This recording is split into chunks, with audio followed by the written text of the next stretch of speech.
Pues Julio, nos vamos con un invitado que curiosamente, por documentos que se han conocido aquí en España, relacionados con el escándalo que usted ha mencionado en varias ocasiones, el de la Fontanera, termina involucrando a Colombia. Antes de saludar a nuestro invitado, quiero resumirle rápidamente de qué es de lo que vamos a hablar, partiendo de la historia de la Fontanera, una mujer llamada Leire Díez, quien le estaba ofreciendo al Partido Socialista hacer un proceso para limpiar, digámoslo así, su imagen a través de una bien particular estrategia, ensuciando a sus opositores políticos o ensuciando a los investigadores que a través de la Fiscalía estaban indagando sobre presuntos casos de corrupción en donde de alguna manera estaban involucrados personas del gobierno o del entorno de Pedro Sánchez. Una de esas personas que estaba involucrada en las investigaciones es el fiscal anticorrupción José Grinda.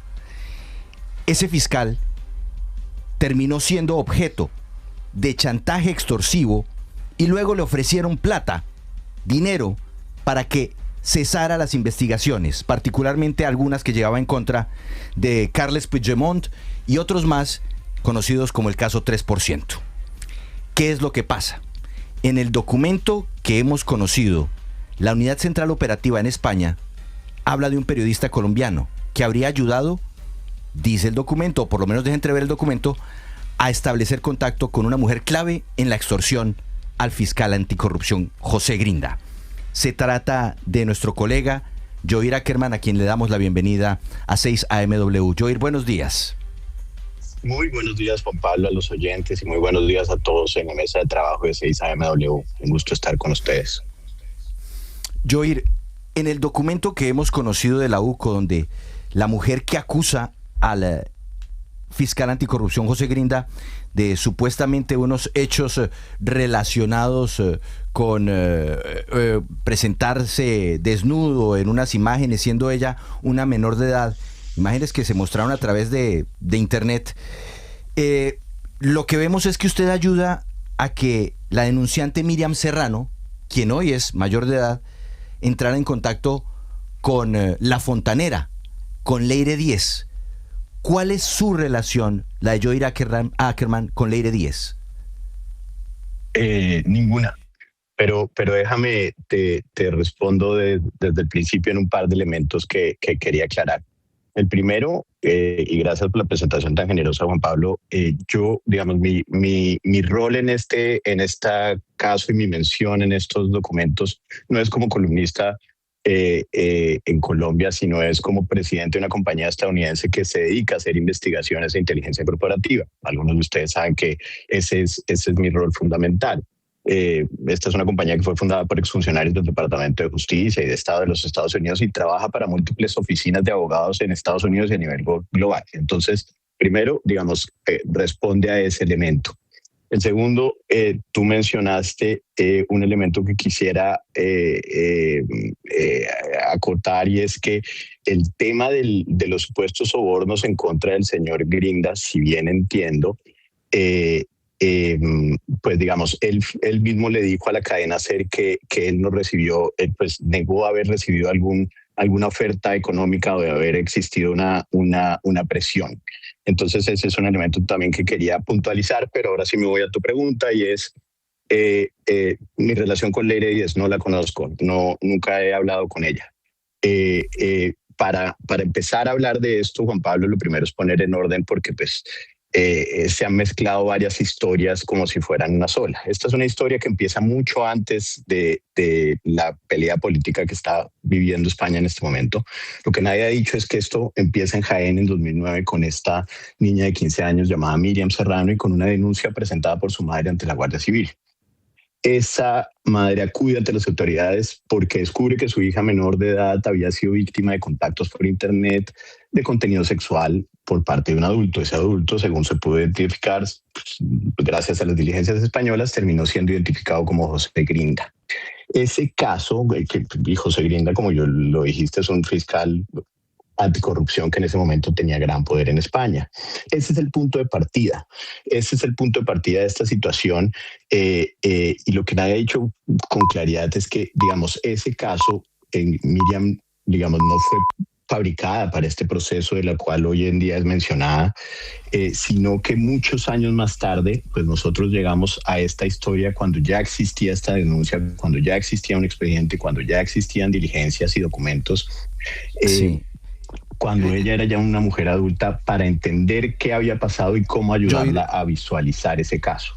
Joir, escúcheme, ¿usted en qué año conoce el caso de Miriam Serrano? Se lo pregunto por qué. Porque en el año 2017 se hace el archivo definitivo porque sencillamente se determinó que la joven Miriam Serrano, en el portal en donde había establecido contacto con el señor Grinda, se identificaba como una mujer de 22 años. Y de hecho había quedado en evidencia que apenas ella le contó a su contraparte, a Grinda, que tenía 15 años, no solamente le dijo a la joven o a la niña que eso era algo ilegal, que no lo podía hacer, sino que inmediatamente cortó el contacto. ¿Usted cuándo se enteró del caso? 2021, más o menos, es cuando, digamos, no tengo la fecha exacta, pero es cuando empezamos a trabajar en este caso, y ahí hay varias precisiones sobre lo que dices. Digamos, el primer caso, que sí se cierra en 2017, es un caso en donde incluso él admitió, el fiscal Grinda, que sí había dado este material, era una persona de 45 años, y si damos por hecho lo que estás diciendo, pues estaba hablando con una persona que él creía que era de 22 años. Eso no puede cambiar, digamos, eso cambia la discusión penal, sin duda, pero no cambia la discusión o la imagen moral del desequilibrio evidente de poder entre una niña de una familia de recursos limitados frente a un personaje de poder. Claro, pero estamos hablando de un perfil, en Badoo, ¿no? En donde en principio existía cierta capacidad de anonimizar a las personas. Así como él no sabía que era una joven de 15, sino que pensaba que era una de 22, ella no necesariamente tenía por qué saber datos sobre el fiscal. Digamos, elementos válidos, pero pues de nuevo estamos hablando de una desigualdad en este tema, ya que pues el punto ahí es, hubo ese contacto, pasó esa situación. El fiscal Grinda se exhibe ante Miriam de manera indebida. Estos son elementos que son judiciales, no son elementos de debate pero entonces público. avancemos porque en 2017 el archivo se da y usted en 2021 llega a desarchivar el caso. ¿Por qué? No es a desarchivar el caso, ojalá tuviera yo el poder de desarchivar un caso en España, no. Digamos, dentro de la investigación que estábamos haciendo del fiscal Grinda encontramos este elemento y otros elementos que lo vinculaban a comportamientos, digamos, de pedofílicos, por así llamarlos. Y encontramos que esta testigo o esta víctima en ese momento nunca se había sentido que nunca había sido oída en su proceso. Este es un proceso que, como dijimos, puso su madre, que no llega a ningún lugar. Ella de adulta dice, yo quiero reabrir esto y yo quiero, digamos, es un tema, y tú lo sabes, Juan Pablo, que has trabajado pero en temas de víctimas. ¿Ella lo buscó ustedes? ¿Ella lo buscó usted? No, ¿Ella señor, lo buscó no, entonces, señor, no. Nosotros la buscamos a ella, claro está, porque pues digamos, este era un caso que, sí señor, que no había sido revisado de la manera que era suficiente, y ya ella como adulta, digamos, pudimos encontrar que quería que esto fuera ella con su propia voz, digamos, volver a hablar de estos temas para sentirse escuchada, que es un elemento importante en estas situaciones de víctimas. ¿Ustedes por qué la buscaron? De nuevo, porque estábamos haciendo una investigación sobre el fiscal Grinda. Ya, entonces ustedes estaban buscando hacer lo que luego la señora Leire quiso hacer, destapar unos casos del pasado para eventualmente afectar la imagen de Grinda. No, señor, en el trabajo que nosotros hacemos, digamos, nosotros hacemos investigaciones que cuando uno hace trabajos de investigación uno sabe dónde empieza pero no dónde termina. ni qué intereses de otras personas pueden confluir en eso. Nosotros estamos haciendo una investigación sobre este fiscal que nos llevó a este punto. Ya. No había, Ahora, no había un mapa, no había una visión de qué era lo que se quería hacer. En el documento de la UCO hay un instante que se da en abril de 2024. Usted, junto a otro abogado, y Miriam se encuentra con la señora Leire Díez, es decir, la fontanera. ¿Quién organizó esa cita? Perfecto. Primer elemento, yo no estaba en esa reunión. Esa reunión en 2024 pasa porque la señora Leire Díaz, después de ver unos artículos de Miriam Serrano en los medios, se interesa en su caso por las razones que tú estás exponiendo, que para en ese momento pues eran desconocidas para todos nosotros.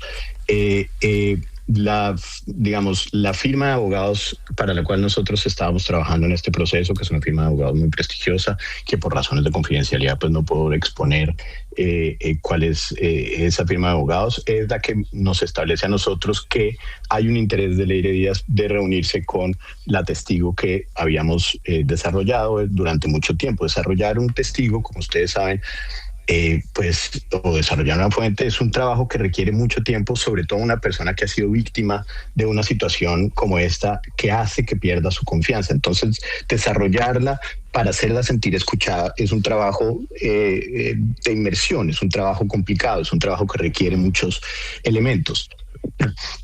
Uno de estos elementos era, de nuevo, esta era una mujer que no se sentía escuchada por su sistema judicial, por su país, por los elementos políticos, y cuando se dio este interés de la señora Leire Díez, que es informado a nosotros por medio de los abogados para los cuales nosotros trabajamos, que de nuevo es una firma muy prestigiosa en Estados Unidos, pues nosotros lo que hacemos es coordinar el apoyo logístico de Miriam Serrano para que pueda presentarse en esa reunión.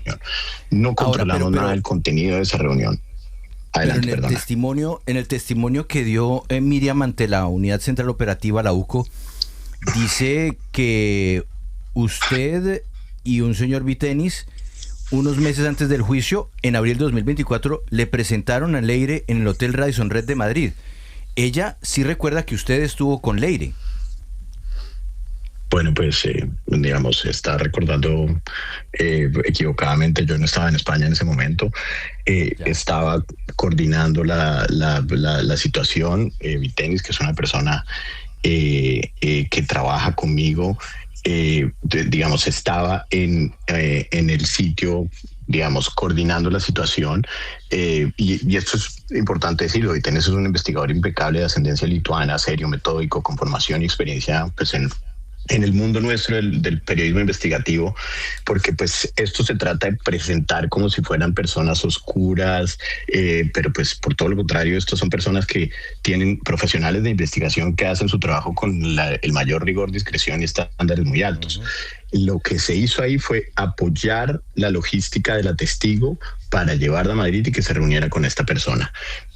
De nuevo, que esta persona, Leire Díaz, quería reunirse con ella después de haber visto su relato en los medios de comunicación. ¿Ustedes sabían que Leire Díaz estaba conectada con el PSOE? ¿Con el Partido Socialista Obrero Español? Al día siguiente de esa reunión, en la primera reunión, ¿qué es lo que pasa? Según el relato que Miriam cuenta a la UCO, se da esa reunión y Miriam le cuenta cuál ha sido su proceso y cuál ha sido su vivencia de víctima de una situación tan traumática como estas. En esa reunión Leire le plantea que vayan al día siguiente a una reunión del PSOE, reunión en la que ellas coordinan y van a esa situación. Pero entonces ustedes nunca sabían a qué estaban llevando a la cliente. O sea, ustedes reúnen a una cliente de ustedes, a una víctima además, con una señora que dice que se quiere reunir con ella en un hotel y luego la dejan así en sus manos sin siquiera tener una idea de quién es esa persona, para quién trabaja, qué es lo que está haciendo. Digamos, la información que te puedo dar es, primero, Miriam no era nuestra cliente, no. Miriam es la testigo que desarrollamos en este proceso. Segundo, las indicaciones de nuestro cliente fue que le acompañáramos a la testigo para esa reunión, para que se diera lo que se dio, y es que ella le contó a esta persona su caso. Y digamos, según la información que Miriam explicó y que nosotros tenemos, no pasó nada fuera diferente de eso. Al día siguiente hay una reunión en el PSOE en donde Miriam volvía a contar su caso, su historia, su trauma, y esa es la reunión que sucede en el PSOE. A partir de eso empiezan unas comunicaciones directas de Miriam con Leire Díaz por chat, comunicaciones a las cuales nosotros no tenemos control, ni contacto, ni conocimiento. En donde de nuevo pues Leire Díaz lo que le dice es que le quiere ayudar a conseguir un trabajo, se siente muy identificada con la tragedia de esta mujer, pero no hay ninguna conversación de que van a hacer algo en contra de o que ella es utilizada para nada de eso. De nuevo, no podemos... Una última, muy breve. Si le hiciera una oferta de algo. Adelante. Sí, finalmente, Yoir, ¿ustedes le hicieron o supieron si le hicieron a Miriam algún tipo de oferta, alguna propuesta para mejorar su situación económica? A Miriam Leire Díaz le propone que le va a ayudar a conseguir un trabajo, cosa que nunca se da. ¿Y ustedes estaban al tanto de eso? Estábamos al tanto de eso, digamos, nos enteramos por el contenido de la reunión que Miriam compartió con nosotros. Muy bien. Pues Yoir, muchas gracias. Queríamos conocer su parte dentro de esta historia porque su nombre empieza a aparecer aquí en España en los periódicos y uno dice, Yoir Ackerman, ¿en qué momento termina vinculado con la famosa fontanera? Gracias por acompañarnos y entendemos que esto hace parte de su trabajo profesional, no el periodístico. Gracias. Muchas gracias, Juan Pablo, a ustedes por la oportunidad para responder estas preguntas. Un abrazo a todos.